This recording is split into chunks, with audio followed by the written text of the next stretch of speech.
Thank you and good afternoon.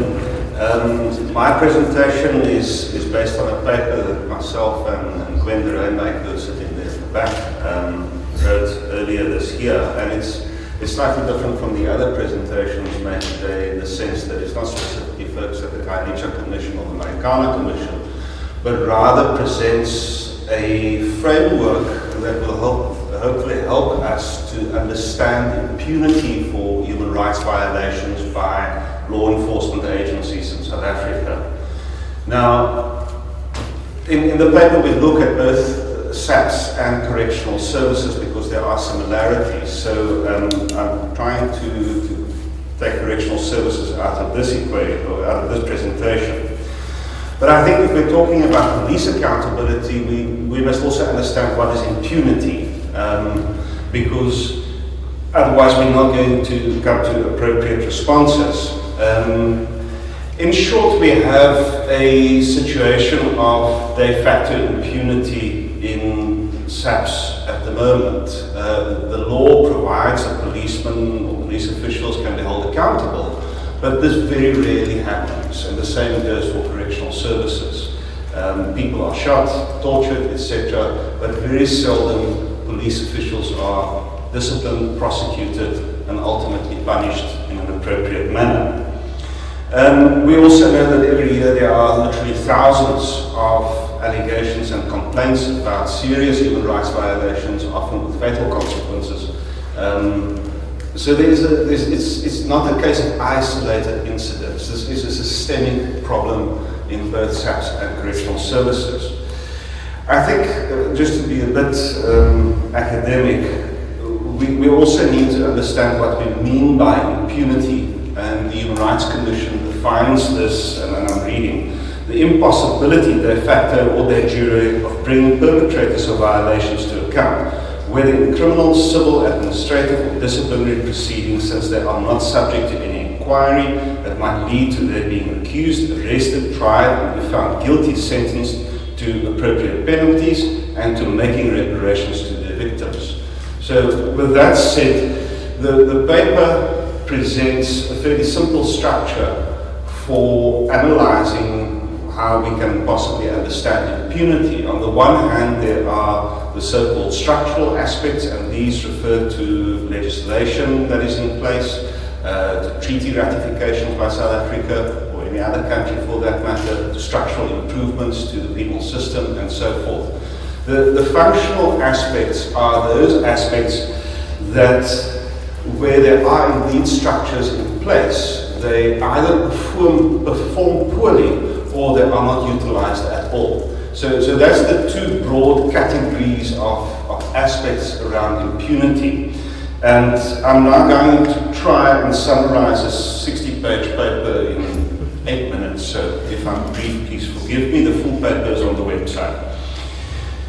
We need to look at the current situation historically and go and look at what the Government of National Unity inherited in the law enforcement agencies at the time. What did the old SAP look like that suddenly had to police a democratic society based on principles of democracy, equality, and so forth? We know what SAP did, and especially under the state of emergency, and much of that was absorbed into the subculture of SAPS, and there's been very little shift. This is an organization that is conservative, it's resistant to change, it doesn't like it when outsiders tell it what to do. So, the second structural aspect is government's response to crime, especially after 1994. And it opted initially for a balanced approach through the National Crime Prevention Strategy, but then shifted focus under political pressure to focus exclusively on law enforcement, a tough on crime approach. Increasingly, the rhetoric from political leaders became much more inflammatory. We know the Susan Chibango statements, and there were even earlier statements by Mandela himself that portrayed a warlike situation in South Africa. But ultimately what this rhetoric tried to do is to drive a wedge between the just and the innocent, who should enjoy the full protection of the Constitution, and suspects and offenders to whom a slightly different standard must apply. And so an attempt to almost dehumanize suspects and offenders. And this played very well into police thinking and also in correctional services. The third issue is really how government responded to international treaty monitoring, but more specifically, the example we use in the paper is government's foot dragging on the ratification of the optional protocol to the Convention Against Torture that would essentially provide for an oversight mechanism to each and every place of detention in South Africa. There is at present no regular monitoring of police detention in South Africa, and that is where we know the most torture, assaults and other violations take place. So this was really a sign of foot dragging by government to instill a sense of accountability and address impunity within law enforcement.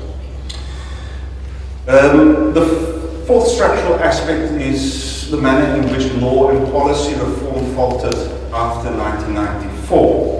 And there are two issues that I think that are important. The first is how the mandate of the Independent Complaints Directorate, that was an institution that's supposed to oversee SAPS, investigate allegations of human rights violations, but right from the start they were criticized for the lack of independence, lack of resources, and so ultimately their effectiveness were undermined. The second aspect in terms of law reform is the torture legislation, the legislation that would criminalize torture as required by Article 4 of the Convention. The first version of the bill surfaced around about 2003, and to cut a 10-year story short, that legislation only came into force in July this year. 10 years it took government to pass a piece of legislation that is barely 4 pages long, but yet is fundamental to our constitutional rights. The last structural aspect is what happened after the TRC. And I'm sure many of you are familiar with that history, but the MPA tried to change their policies around that so that they could effectively grant amnesty to perpetrators of rights violations during the apartheid era. But that was opposed in the court successfully. The TRC passed on a list of 300 names to the National Prosecuting Authority, and if my memory serves me correct, 3 people were prosecuted. So what should have emerged as a victory for victims of rights violations in South Africa following apartheid ultimately became the benchmark for impunity. So those are the key structural features. If we then look at the functional aspects, the first issue is how, and what we call in the paper is managing the fallout. If we look at Marikana, Rita Masia, Andries Tatane, those extremely high-profile events where the facts are not in dispute. Nobody is disputing that something very serious happened there. Government's response has consistently been to isolate the incidents, not acknowledge them for their systemic nature, and rather regard it as a media problem and a profile problem as one that is indicative of the very serious systemic problems in both police and correctional services. The second issue in the functional aspects, and this is really absent from SAPS, but it was present in correctional services, where ultimately Mbeki appointed the Jali Commission of Inquiry. And one can criticize the Jali Commission, but I think what it did, and it was a really important achievement, is it laid bare that toxic environment within correctional services, the corruption, assassinations, etc. That has not happened with SAPS. And other scholars have asked why has such a commission of inquiry that looks at the entire department not been instituted in the case of SAPS. So the third issue is really a brief point, but we know there are annually hundreds of cases against both the Minister of Police and Minister of Correctional Services. And millions of rands of taxpayer money is spent on compensating victims of serious rights violations. Yet these decisions have not had a systemic impact on how SAPS management and the Minister actually deals with limiting their exposure to litigation and ultimately dealing with taxpayer money in a responsible manner. If we then look at how specifically the ICD has performed since its inception, and there's, one can come to no other conclusion really but that SAPS effectively ignores the recommendations from the ICD. And this does not bode well for IPID. We don't know exactly what their performance is going to look like over the next couple of years. But very indicative of it is that in all the cases where the ICD recommended disciplinary action against police officials, SAPS followed those recommendations in 7.5% of cases. So they effectively ignore the recommendations. Where the ICD has recommended criminal prosecutions, those recommendations have been followed only in 15% of cases. We don't know. There may be valid reasons. There may be poor investigations, lack of evidence. But yet questions are not being asked about these very overwhelming trends. The fourth functional aspect is internal discipline in SAPS. And the paper presents statistics in that regard, so I'm not going to dwell on it. But there are two issues that are important. Firstly, it's very erratic. If we look at the number of actions instituted against police officials, it seesaws from one year to the next with big increases, but it showed a very sharp decline during Selebi's tenure. And it may relate to his disbanding of the internal anti-corruption unit in SAPS at the time, around about 2002. The fifth functional aspect is the role of the South African Human Rights Commission. They have access to all the information from the ICD, now IPID, various other investigations, the Judicial Inspectorate for Correctional Services, and so forth. Yet the Human Rights Commission has remained remarkably silent about these overwhelming trends. And then the last functional aspect we deal with is the role of the National Prosecuting Authority. Now, the prosecuting authority has extremely wide discretionary powers. They do not account to anybody for their actions unless a decision, and it's limited, is taken on judicial review. But in terms of general crimes, of all the dockets given to SAPS in 2005-06, only 14% resulted in prosecutions, and then there's a further attrition rate from there onwards. But if we look then at the prosecution of law enforcement or of police officials, it's even less than that. It's only 7%. So clearly indicating an unwillingness on the part of the National Prosecuting Authority to prosecute law enforcement officials. Similarly for correctional services, there are currently 10 cases under investigation. It's been for 3 years where officials were implicated in the death of prisoners. There's not been a single prosecution, whilst prisoners are prosecuted quite happily. So, by way of conclusion, and I'll try to be fairly brief. We know there are large volumes of complaints lodged with various institutions, but the prosecutions and convictions are extremely low.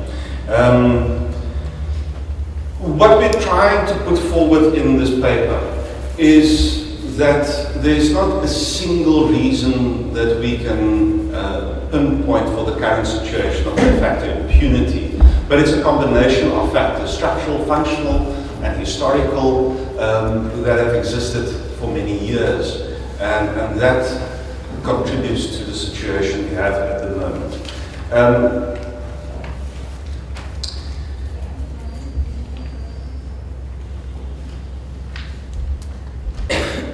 Let me rather say two things to conclude with. I think what we have at the moment is a situation of a deepening legitimacy crisis within law enforcement, where the public has very little trust in how the police behaves itself and whether it will act within the bounds of the law and uphold constitutional values.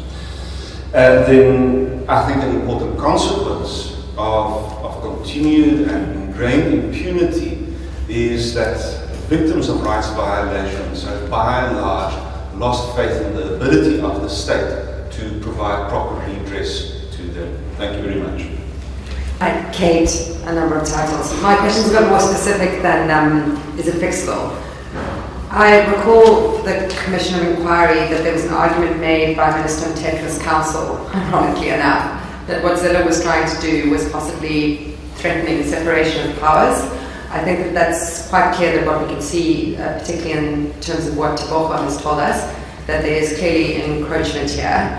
I would like to hear specifically from you, Tebogo, maybe if you could elaborate on this, and also maybe from you, Apolida, because in particular, I think if we recall Marikana as well, I remember we all know that the media got it wrong until Greg Marinovich told the real story, but there was an incredibly telling one little news package one day where President Zuma decided to go visit some of the survivors who were in the hospital, and unsurprisingly, guess who was next to him? Siyabonga Twele.